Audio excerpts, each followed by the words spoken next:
따뜻한 감성, 차가운 이성, 정확한 분석이 함께합니다. 뜨거움과 따뜻함이 함께하는 시간.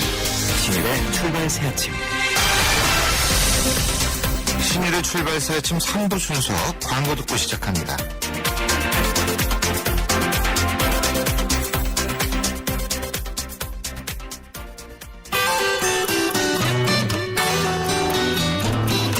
출발 새 아침 교통정보입니다. 도심 곳곳에 빗길에 사고 위험이 있습니다. 출근길 아침 안전하게 운전하셔야겠는데요. 우선 도심 동작대로는 동작대교 방면 사당역에서 경문고교 앞까지 밀려 지나고 있습니다. 반대 남태령 쪽으로도 이수역부터 사당역을 지나는 데는 사당역이 많이 좁혀져 있습니다. 언주로 성수 방면 내곡터널 북단부터 개나리 아파트 앞쪽으로 밀려 지나고 있습니다. 서남권 도로 중에는 국회대로 서강대교 쪽 이동하는데 신월 나들목에서 영등포 전화부 사거리까지는 정체 서행입니다. 서부간선도로는 외곽 안양 가는 길입니다. 목동교부터 양평교 이후로 오금교 동단까지는 속도가 많이 내려가 있습니다. 노들로는 잠실 쪽으로 이동하는데 여의하류 나들목부터 서단 이후로 한강대교 남단을 지나 중앙대 입구 사거리 구간도 정체와 서행을 반복하고 있습니다. 출발 새 아침 교통정보였습니다.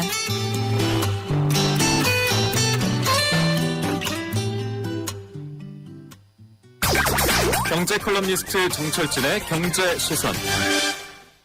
예, 오늘 아침에 꼭 알고 가야 할 경제 뉴스 알아보겠습니다. 정철진 경제 컬럼니스트 연결합니다. 안녕하세요. 네, 안녕하십니까. 지난 1일부터 부동산 관련 마지막 규제라는 대출 규제가 대폭 완화가 됐죠. 그렇죠. 예. 근데 물론 이제 3일 정도도 아니죠. 이틀 지난 거죠, 사실은. 네. 예. 네. 이게 좀 그렇긴 한데 시장 반응이 좀 있습니까?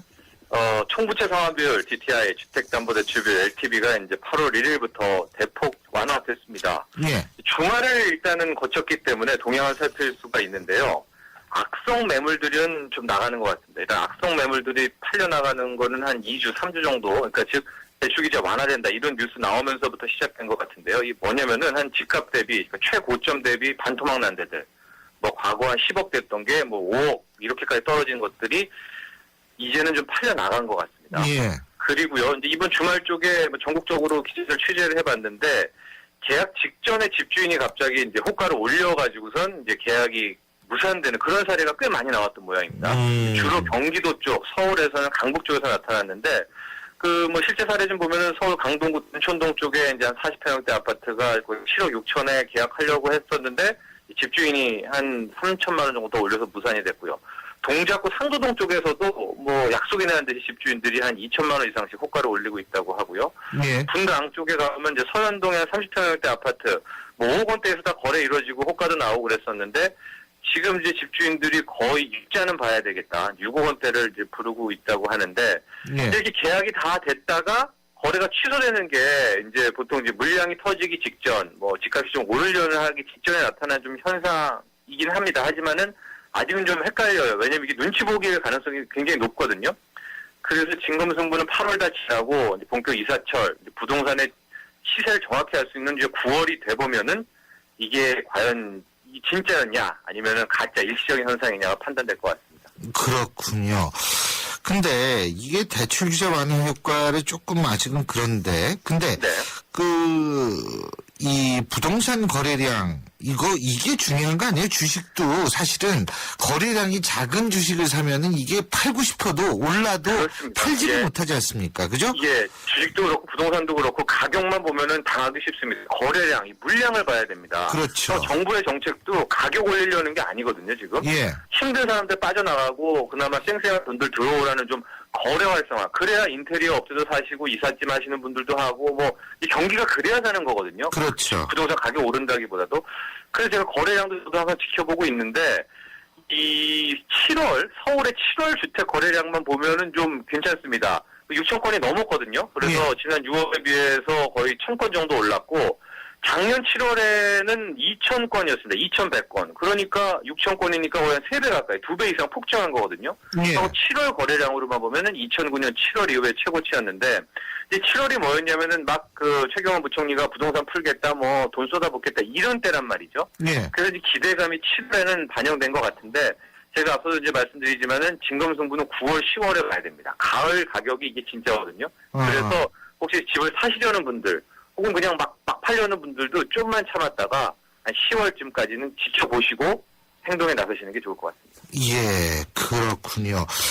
그리고 이 비행기 티켓 살 때 말이에요. 유료 할증료 관련 뉴스인데 네. 이거 아직도 민원이 많은 모양이죠? 그렇습니다. 저도 끝난 줄 알았는데 민원이 많습니다. 요즘엔 저가 항공도 많고요. 비행기 티켓 막 사는 방식이 어마어마하게 많습니다. 뭐 2시간 전에도 사가지고 최저가로 낙찰받고 뭐 그런데요. 예. 그동안에 이 인터넷이나 이런 거 구매할 때 티켓 가격에 유료 할증료, 뭐 기타 수수료 등이 다 빠져 있는 이 가격이 표기가 돼 있는 뭐 중구 난방으로 가격이 돼 있었기 때문에 소비자들의 불만이 굉장히 많았었습니다. 예. 그래가지고 국토교통부가 이제 항공법 시행령 개정안을 지난달 8일날 통과를 시켰었거든요. 예. 그래서 앞으로는 티켓 판매할 때 항공 운임에다 유료 할증료, 공항시설 이용료, 출국 납부금, 뭐 발권 수수료 다 포함시켜라 이렇게 됐고 15일부터 발효가 됐는데 예. 아직도 이제 상당수 인터넷 사이트들, 뭐 항공사, 여행사들이 그냥 달랑 이 티켓 가격만 올려놓고 이렇게 좀 소비자들을 헷갈리게 하는 것 같습니다. 예. 그러니까 이제 앞으로 이 소비자분들 이 휴가 많이 떠날 때 비행기 티켓 구매하실 텐데 이게 그냥 단지 티켓 가격만 있는 건지 아니면은 이용료, 뭐 유료 할증료들 다 포함된 건지 꼭 확인하시고 이 구매하셔야 될 것 같습니다. 예. 자, 그리고 이 농산물에 관한 얘기인데 과일 가격에 대한 뉴스죠?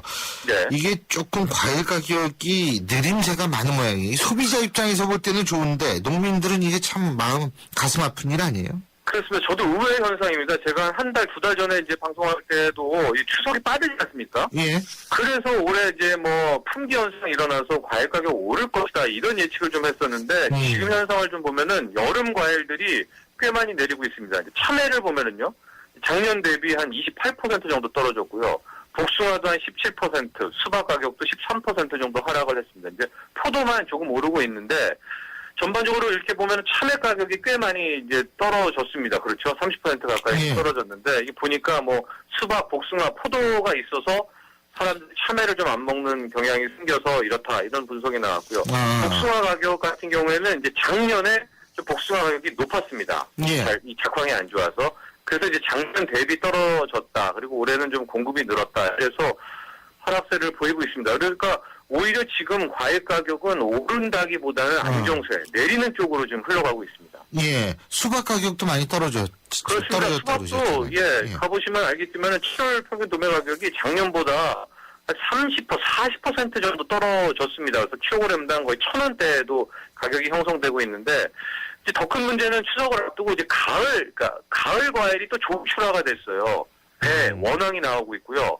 사과도 작황이 좋아가지고 물량이 쏟아지고 있습니다. 그러니까 여름과일, 과일과일 공급 과잉이 되고 있어서 가격은 더 떨어질 수밖에 없는데 일단은 이제 태풍 변수가 하나 더 있어서 태풍 지나가고 나서야 더 정확한 이 과일 가격의 추세가 나올 수 있다 이런데 농민들 입장에서는 둘 다 안 좋죠. 지금 가격 떨어져서 안 좋고 나중에 또 태풍 와서 피해보면 또 안 좋은 거 아닙니까? 예.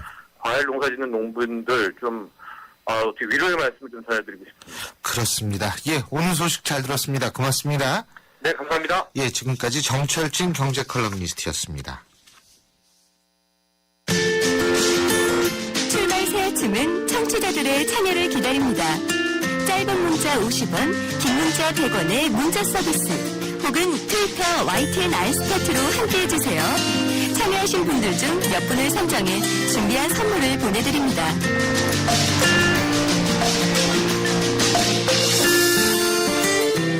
주말 사이에 제12호 태풍 나크리의 영향으로 남부지방에 피해가 속출을 했었죠. 그런데 다행히 이 나크리는 지금 소멸된 상태라고 합니다. 그런데요, 이 현재 나크리를 대신해서 태풍 할룽이 우리나라를 향해서 올라오고 있고 할룽의 크기 초대형 태풍급이라는 예상이 나오고 있습니다. 그래서 예상 정로에 관심이 모아지고 있는데요. 진로 방향 그리고 세기는 과연 어느 정도인지 자세히 알아보겠습니다. K웨더 반기성 예보센터장 전화 연결되어 있습니다. 반 센터장님 안녕하세요. 네, 안녕하세요. 예, 나크리는 이제 완전히 소멸된 건가요? 네, 그렇습니다. 안심해도 돼요? 예. 열대성 저기압으로 완전히 소멸했어요. 그런데 태풍으로서의 위력은 소멸되었고요. 이제 지금은 저기압의 형태로 전국적으로 비만 내리고 있습니다.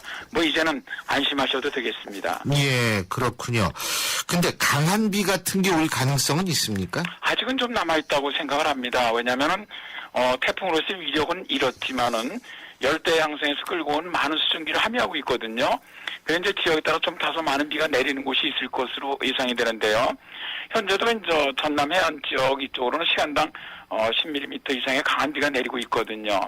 그리고 지금 남쪽 지방은 이제 며칠째 비가 계속 내리고 있기 때문에 산사태 발생 가능성도 높습니다.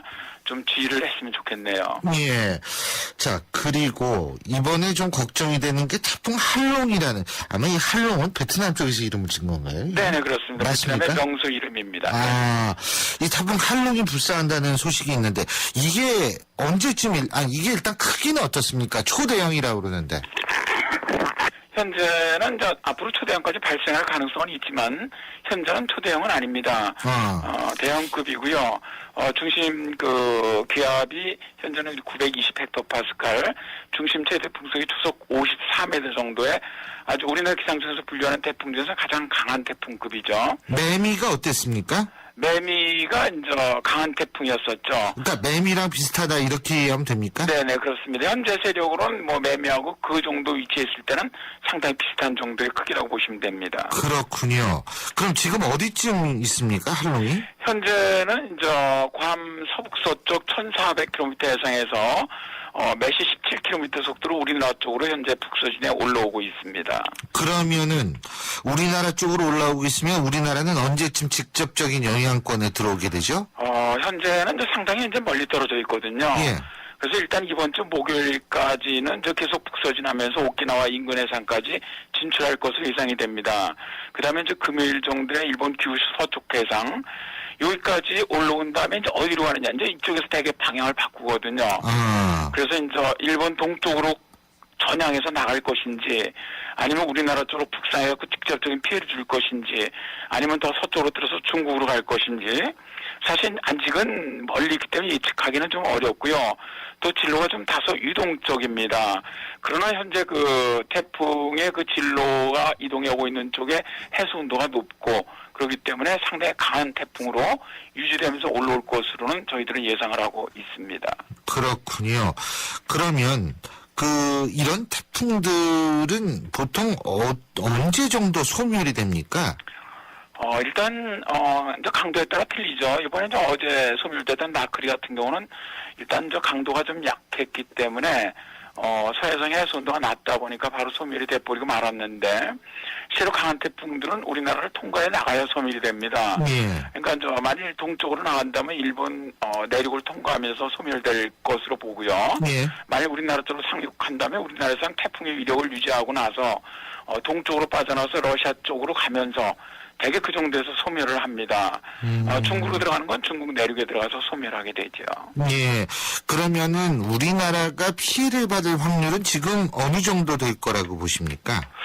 현재 이 정도의 진로로 온다면은 글쎄요, 우리나라 쪽으로 직접 들어올 확률은 저희들이 볼 때 한 반반 정도 보고 있거든요. 반반이요? 높네요, 그러면. 그러니까 일본 쪽으로 중국 쪽으로 갈 확률 한 반 정도, 우리나라 쪽으로 직접적인 영향 줄 가능성도 한 반 정도 보는데, 만일 정말 우리나라 쪽으로 직접적으로 올라온다면 피해는 상당히 클 것으로, 굉장히 높을 것으로 이렇게 예상을 하고 있습니다. 예. 자, 어쨌든 반반이면은 이게 상당히 높은 편에 속하지 않나 이런 생각을 제가 개인적으로 하는데 대비를 잘해야겠죠. 그죠? 네, 그렇습니다. 그런데 일단 대비를 한다는 측면에서 볼 때 요새 휴가 시즌 아닙니까? 그죠? 네. 그렇다면은 이렇게 태풍이 올라오고 있는 상황에서는 바다나 계곡을 좀 피해야 되는 거 아닌가요? 이제 아무래도 일단 뭐 계곡보다는 이제 계곡은 이제 비가 이제 직접적인 태풍의 영향을 받을 때고요. 예. 사실 바다는 이제 위험한 것이 태풍 전면에서 한 2, 3일 전부터 상당히 높은 바다하고 너울이 들어오거든요. 그래서 이 바다 예를 들어서 이제 피싱하는 분들이라든가 해수욕하는 분들은 굉장히 위험하거든요. 낚시하시는 분들이요. 네네. 그래서 예. 이제 그런 분들은 최소한 이번 주 수요일 이후에는 좀 많이 조심을 해야 할 것 같고요. 그러니까 제주라든가 남해안 해수욕장 또 이런 무인도 이런 쪽은 굉장히 좀 조심을 해야 될 것 같고요. 이번 주가 이제 오늘은 태풍이 저기압되면서 이제 비가 내리겠지만 내일서부터는 상당히 불안정한 데에서 소나기나 이런 게 자주 내릴 것 같아요. 이번 주가 좀 이 기상 변동이 좀 심한 주가 될 것으로 보이기 때문에 계곡 같은 데는 소나기가 내리면 물이 급격히 늘어나거든요. 예. 따라서 이번 주에는 휴가 가셔서 계곡이나 바다 쪽 가시는 분들은 반드시 좀 기상 정보를 챙기셨으면 좋겠습니다. 예. 목요일 정도면은 그러니까 이게 일본으로 빠질지 중국으로 빠질지 우리나라에 올지 이게 어느 정도 그 결정이 되는 거죠? 네, 대개 예상이 그때는 가능해집니다. 목요일 정도예요. 네네. 예, 일본으로 빠지게 될 경우에는 뭐 우리가 그다지 큰 피해를 입을 가능성은 많지 않은 거죠. 네, 그렇습니다. 아무래도 이제 우리나라 피해가 가장 적은 경우가 일본 쪽으로 빠질 때입니다. 중국 쪽으로 빠지면 크죠, 근데. 근데 서쪽으로 올라갈 때는 이제 서해안이라든가 남해안 쪽은 상당히 강한 바람 피해 또 비 피해가 예상이 됩니다. 그렇군요. 잘 알겠습니다. 우리가 좀 대비를 철저히 하고 특히 이 간판들 말이에요. 태풍 올라오기 전에 이거 참 위험한데 이런 부분도 철저히 좀 미리미리 각 지방자치단체에서 대비를 좀 했으면 좋겠다는 생각이 듭니다. 예, 오늘 말씀 여기까지 듣죠. 고맙습니다. 네, 감사합니다. 예, 지금까지 K웨더의 반기성 예보센터장이었습니다. 우리 아이 수학 성적이요? 걱정 없죠. 그럼 수학 실력은 어떨까요? 지금 아이의 수학을 진단하세요. 정확한 진단과 처방이 진짜 수학 성적을 만듭니다. 스스로 수학. 8월까지 2번 이상 신청하시면 스스로 펜을 드립니다. 신율의 출발 새 아침 3부 순서는 여기까지고요. 잠시 뒤 4부에서 뵙겠습니다. 인천 지역 맞춤형 일자리 창출 지원 사업. 인천 지역에 맞는 맞춤형 교육을 통해 준비된 인재가 지역의 관련 기업으로 취업하는 사업입니다. 취업 희망자는 채용 희망 기업이 원하는 기술이나 지식을 배울 수 있어서 좋고, 채용 희망 기업은 기업이 원하는 능력을 갖춘 취업 희망자를 뽑을 수 있어서 좋은 인천 지역 맞춤 일자리 창출 지원 사업. 자세한 사항은 인터넷 홈페이지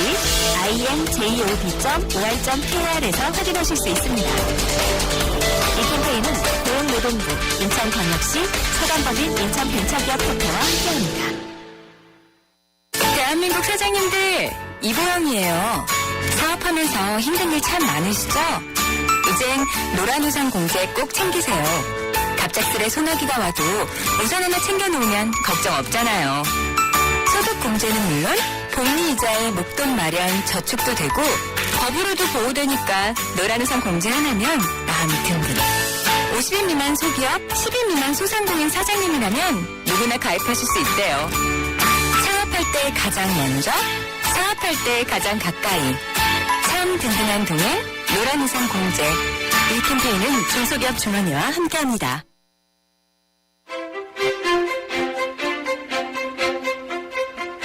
여러분은 지금 신율 교수가 진행하는 출발 새 아침을 듣고 계십니다. 신율의 출발 새 아침 4부 순서 시작하는데요. 4부 정치 한편 준비되어 있습니다. 오늘 730 재보선에 대해서 얘기를 할 텐데, 자, 이번 730 재보선에서 여러분은 대박 터트린 정치인이 과연 누구인지, 대박상 수상자는 누구인지를, 그리고 어부지리도 있습니다. 오 하다가 이게 이렇게 잘 될 수가 있구나. 이런 정치인은 누군지, 그리고 이번 선거에서 가장 큰 피해를 받은 이 쪽박상 수상자는 누구인지 문자로 참여해 주십시오. 그러면 몇 분 선정해서 저희가 책 선물 드리겠습니다. 샵 0945로 보내주시면 됩니다. 광고 듣고 4부 순서 시작하죠.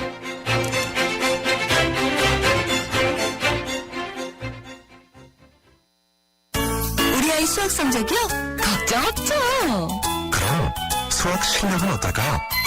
지금 아이의 수학을 진단하세요. 정확한 진단과 처방이 진짜 수학 성적을 만듭니다. 스스로 수학. 8월까지 2번 이상 신청하시면 스스로 펜을 드립니다.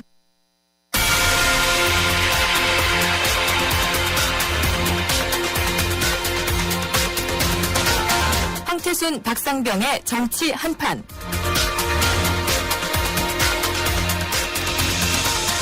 예, 정치 한판 시작하겠습니다. 그런데 사실은 황태순, 박상병의 정치 한판이 오늘은 아닙니다. 박상병 박사님 못 나오셔서 황태순 위원님과 저하고 둘이 진행을 하도록 하겠습니다. 어서 오십시오. 그래도 황태순 박상병의 정치 한판에서 황태순 정치 반판하는 거 보면 반판이죠.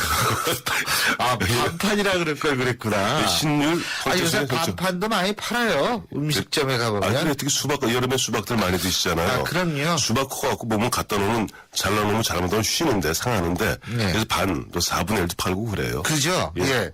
아니, 인간극장이라고 왜, 공중파에서 하는 그거 있잖아요. 그거 보면 젊은이들이 수박을 한 4분의 1쪽씩 넣어가지고 냉동해서 파는 걸 한동안 보여줬었는데. 예. 아니, 지금 우리가 과일 얘기할 때가 아니에요. 예, 예. 730 재보선 얘기해야죠. 예. 자, 근데, 네.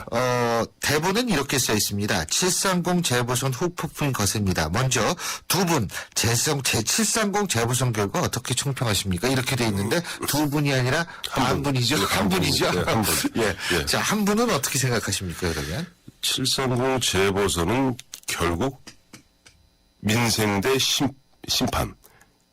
민생대, 새누리당 쪽, 정부 여당 쪽에서는 계속 민생 얘기하지 않았어요? 예. 물론 처음에 초반기에는 권은희 후보로 의원됐습니다. 권은희 후보로 이제 상징되고 있는 내찍기 공천, 돌려막기 공천, 이른바 보니까 무슨 공천 그랬잖아요. 그런 공천에서 쭉 물고 늘어지다가 중하반부터는 보면 민생 문제에 아주 집중을 했어요. 그에 반해서 새정치민주연합은 처음부터 끝까지 정부 심판, 정권 심판, 세월호 심판. 그러다 보니까 원래 심판이라는 게 좀 과거 회고적이거든요. 흔히 리트로버시브라고 그러죠. 예. 근데 민생은 아무래도 좀 프로스펙티브, 그러니까 좀 전향적이지 않습니까? 오늘따라 영어를 유난히 많이 쓰시네. 그렇네요. 그러니까. 예. 그래서 어떤 미래와 과거의 싸움이 돼버렸어요. 예. 결국 거기에서 특히 막판에 기억하시겠습니다만 7월 24일 보면 박근혜 대통령 참석하에 최경환 신임 경제부총리가 경제관계 장관 회의를 개최했습니다. 그래서 41조에 달하는 어떻게 재정을 투여하겠다. 거기다 이제 DTI라든가 LTV 풀겠다. 그야말로 돈을 풀고 경제 활성화하겠다 하는 것을 가시적으로 보여줬죠.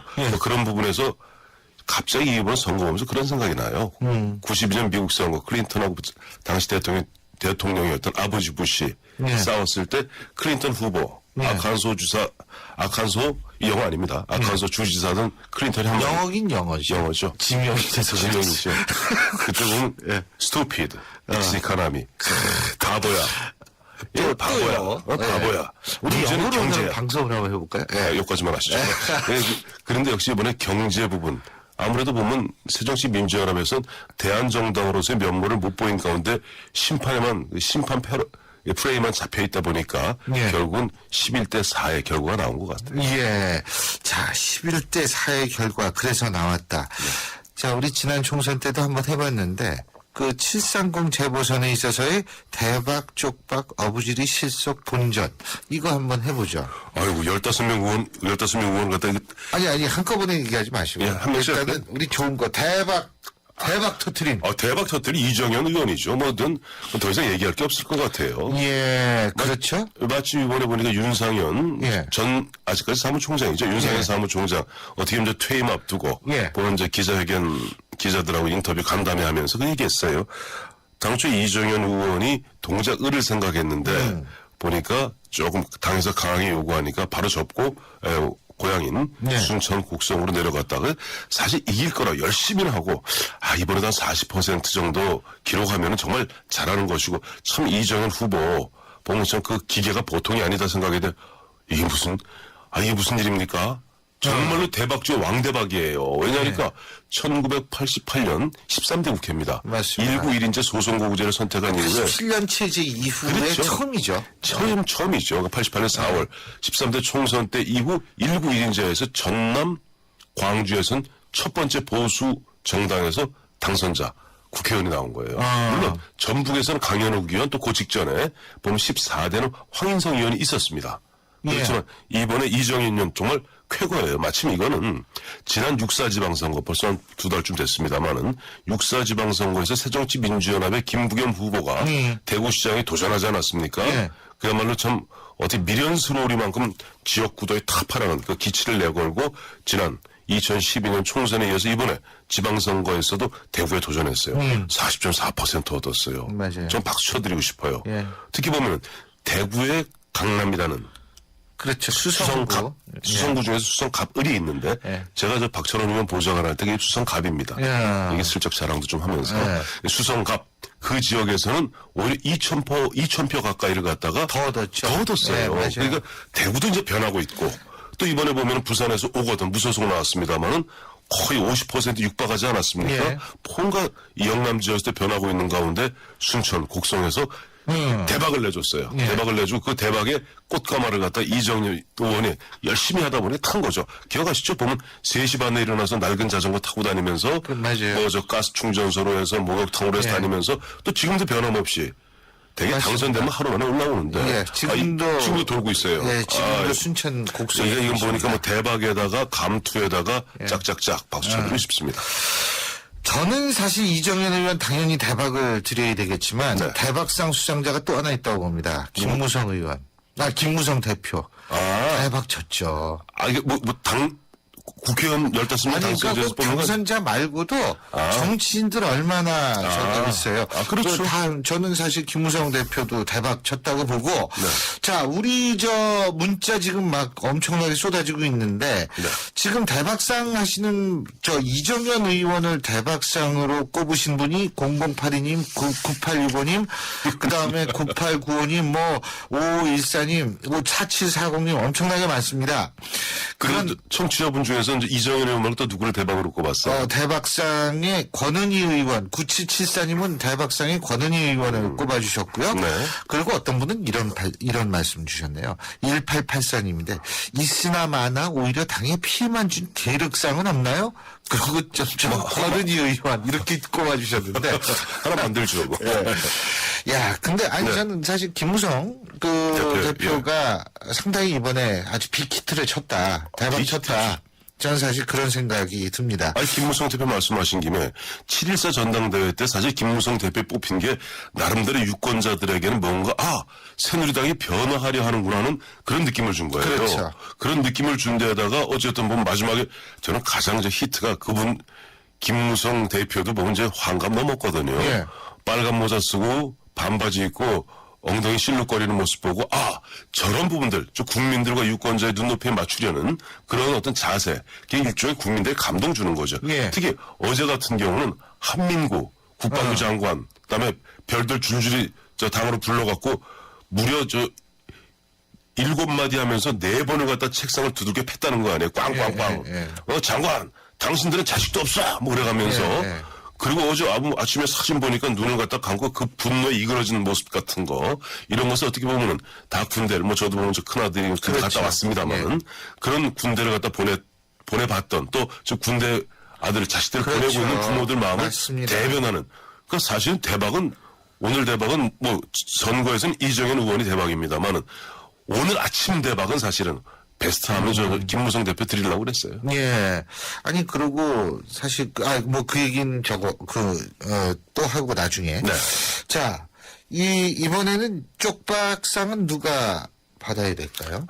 사실 이번에 당선된 의원 중에서만 뽑으라 그러면 이거 폭넓게. 그러니까 저 원래 선거와 연관돼 있는 인물은 얼마든지 좋습니다. 당연히 안철수 대표죠. 뭐 그게 뭐 묻습니까? 안철수 대표. 안철수 대표죠. 안철수 대표가 지난 원래 연초에 뭐라고 그랬어요? 새정치 기치 내걸고 이 안철수 신당 만든다 그랬을 때는 오히려 민주당 그 당시 민주당보다는 지지율이 높았습니다. 근데 3월 2일 날 당시 김한길 대표하고 쏘곤하고 밤 12시까지 뭐 이야기한 다음에 우당탕 3월 2일 날 보면 아침에 우리 일요일 날입니다. 그날이 이제 방송하고 있는데 갑자기 깜짝 놀라서 10시에 뭐 기자회견 한다더니 둘이 합치기로 했습니다. 3월 2일 날 합쳐서 3월 26일 보면 이제 새정치민주연합 깃발 내걸지 않았습니까? 그런데 안철수 대표가 2011년부터 줄기차게 내걸었던 새정치는 온데간데 없고 특히 이번 공천 과정에서 구태의연 정치 구태의연한 그 정치의 가장 전형적 모습이 바로 그 전략공천, 정략공천입니다. 돌려막기 공천, 내리꽂기 공천, 자기 개파 챙기기 이런 온갖 어떻게 보면 정치적 추태를 할 수 있겠죠. 그걸 다 보인 가운데 결국 11대 4라는 완패. 그러다 보니까 쪽박 중에 쪽박은 안철수 대표일 수밖에 없다. 거기다 지금 그 와중에 마지막 남아있던 측근이라는 금태섭 변호사까지 떠나지 않았습니까? 정말 더 이상 쪽박이 본인은 없겠죠. 떠난 거는 아니라고 얘기를 하는데 모르죠. 뭐 이게 원래 둘 사이의 일을 어떻게 우리가 이런 거 알겠습니까? 있죠. 보면 정치하는 사람들 보면 자기들끼리 괜히 두리뭉술하게 얘기하지만 국민들 다 보입니다. 정치라는 것은요. 예. 마치 우리 어항 속에 있는 금붕어 같은 게 정치인이에요. 자기들은 모르죠. 아까 밖에서 다 영어를 보입니다. 하시더니 지금은 명언을 하고 계시네요. 명언은 예. 아까 영어고 이게 명언인가? 예. 정말 우리 정치 저도 국회판에서 한 27년 있어봤습니다만은 그야말로 투명한 그 보면 어항 속에 있는 금붕어 신세예요. 이야, 참. 근데 모르죠, 자기들은. 궁금하다. 그래서 정치인들 자칫하면 정치인들의 두뇌가 혹시 그 어리하고 비슷한 게 아닌가.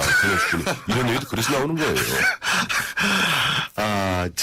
자, 여기 지금 0802님을 비롯해서 김한길 대표와 안철수 대표를 꼽으신 분들이 많은데 9999님은 번호 좋다. 9999님은 이런 말씀 해주셨습니다. 안철수 대표 정치 청병으로 가다가 중상으로 후송되는 것 같습니다. 빠른 쾌유 바랍니다. 이런 문자 보내주셨는데 예, 참. 근데 사실 그 안철수 대표가 쪽박상이라고 그러는데 아니 지금 빠른 쾌유를 바란다고 말씀하신 분도 있는데 그 어떻게 될 것 같아요? 안철수 대표요? 예. 당분간 이게 좀 길어질 것 같아요. 뭐가 길어져요? 아니, 투병 생활이 길어질 투병 생활이. 길어질 것 같아요. 왜냐하니까 그것이 원래 안철수 대표는 기본적으로 원래 이런 게 있어요. 정치하는데. 또 영어 하시려고? 아니, 한국말 할 예. 겁니다. 정치에서 보면 기업 하던 사람들이 특히 오너들이, 예. 기업 오너들이 정치에 들어오면은 상당히 보면 실패하는 경우가 높습니다. 그게 왜냐하니까 정치라는 것은 투자를 하면은 곧 결실이 안 나와요. 어떻게 보면 투자했다가 본전도 못 챙기는 경우가 태반입니다. 근데 기업하던 분들, 특히 오너들은 열을 투자했으면 꼭 짧은 시간에 12이 나와야 돼요. 그래서 가급적 보면은 그것도 위험 요소들을 갖다가 피해갑니다. 예. 피해가는 데 반해서 정치하는 사람들은 대표적인 게 노무현 대통령 아니에요. 돌아가신.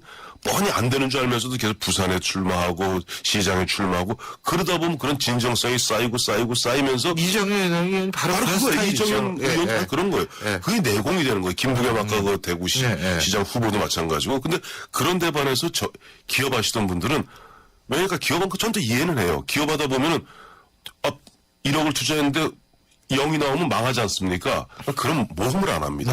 그런 것이 몸에 밴 기업인들이 정치하면 참 어려운데 그러다 보니까 안철수 대표도 어떻게 안전 위주로 해오다 보니까 주변에 사람들이 다 떠난 거고 그러다 보니까 이제 큰 한 방 맞고 나니까 지금 병상에 누웠는데 사실 그 사람이 있어야 또 벌떡이라는 거거든요. 이게 쉽지 않을 것 같아요.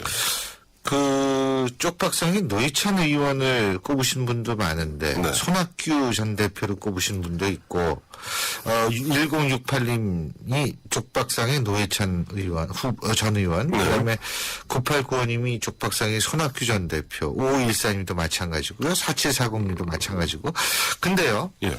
지금 어떻게 보세요? 손학규 전 대표 같은 경우에 사실 깨끗이 물러났잖아요. 저는 쪽박이라고는 안 봐요. 그 부분은 저는 굉장히 높이 사고 있거든요. 저는 정말 높이 사고 싶은 게 보면 물론 손학규 대표가 보면 2007년에 당시 보면 한나라당 떠나면서 조금 한나라당에다가 안 좋은 얘기하고 떠날 때 저는 그때 굉장히 어느 칼럼을 쓰면서 비판했습니다. 자기 자신을 갖다 국회의원 만들어주고 장관 만들어주었던 또 도지사 만들어주었던 그런 당에 침 뱉고 가는 거 아니다. 내가 마셨던 우물에다가 침 뱉고 가는 거 아니다. 하고 질타했었습니다만 이번에 보면 정치는 선거로 말한다. 라고 이야기하면서 깨끗하게 결과 승복하고 자신이 더 이상 있는 것이 보면 오히려 걸림돌이 된다 하면서 물러서는 그 모습. 거기다 그날 참 대비됐던 게 마침 그날 오전이죠. 7월 31일 제일 먼저 나왔던 게 안철수 대표예요. 안철수 대표 나와서 하는 말이 대표로서 책임지겠습니다. 그 다음에 한 30분 있다가 김한길 대표 나와서 한 30초 정도 대표 그만둔다는 얘기 하셨는데 그날 오후 3시, 4시경이죠. 4시경에 손학규 전 대표 물러가면서 기자회견하면서 처음 자기가 사실은 돌이켜보니까 자기가 감당할 수 없는 커다란 짐을 자기 스스로 맡아서 들고 갔는데 그 자체가 국민들께 죄송스럽다. 그러면서 상징적으로 저녁이 있는 삶을 갖다가 한번 구현해보자 노력했으나 못하고 가서 죄송합니다 하고 가는 것이 오랜만에 보는 정치인의 깔끔한 모습이었어요. 그래서 저는 오히려 뭐 오늘 그 상관없습니다만 대박까지는 안 되더라도 정말 여운이 남는 감동상을 전 손학규 전 대표에게 드리고 싶을 정도예요. 저도 참 여러 가지 대비되는 모습이 정치권에 많았는데 그렇죠. 손학규 전 대표 같은 경우에는 국민들한테 정치에도 그래도 걸 수 있는 희망이 있구나 라는 점을 보여준 것 같아서 저기 어부지리 상은 어부는 매운탕이 아니라 지리를 먹는다 이건 아니고 어부지리 상은 누굴까? 원래 어부지리가 원래 방휼지쟁 어부지리인 건 아시죠? 몰라요. 방휼지쟁이라는 게 참 오늘 유식하시다. 방휼지쟁이라는 게 조개하고 황새가 서로 싸우는데 조개는 황새 부리를 물고 또 황새는 조개를 물고 있으니까 서로 옴짝달싹 못하는데 지나가던 어부가 둘 다 건졌다. 그래서 방휼지쟁 어부지리인데 저는 박영선 3번 속담이었습니다. 네. 박영선 새정치민주연합 대표 직무대행을 어부지리상 드리겠습니다. 왜요? 아니 당연하죠. 비대위원장이니까. 지금 오늘 결정되죠. 오늘 보면은 오늘 의총에서 결정될 것 같은데 지금 분위기로 봐서는 비대위원장 맡을 것 같아요. 그래서 현실적으로 보면 또 곧 8월입니다. 8월 중순. 근데 이렇게 골치 아픈데 그거 맞는 게 좋은 거예요? 좋죠. 왜냐하니까 박영선 전 대표 같은 경우는 원내대표 같은 경우는 꿈이 당대표에 있지 않습니다. 2017년에 있어요. 대선에 있어요. 그러다 보니까 지난 법사위원장 때는 어떻게 보면 조금 뭐랄까 호전적이고 때로는 좀 표독스러운 면도 보이지 않았어요. 근데 원내대표 되면서 굉장히 유연해졌죠. 맞아요. 그리고 보면 지난번에 7월 10일 박근혜 대통령 만났을 때도 오히려 박근혜 대통령한테도 저 보면은 국가 대개조라는 개조라는 표현이 안 좋습니다. 차라리 혁신으로 쓰시죠.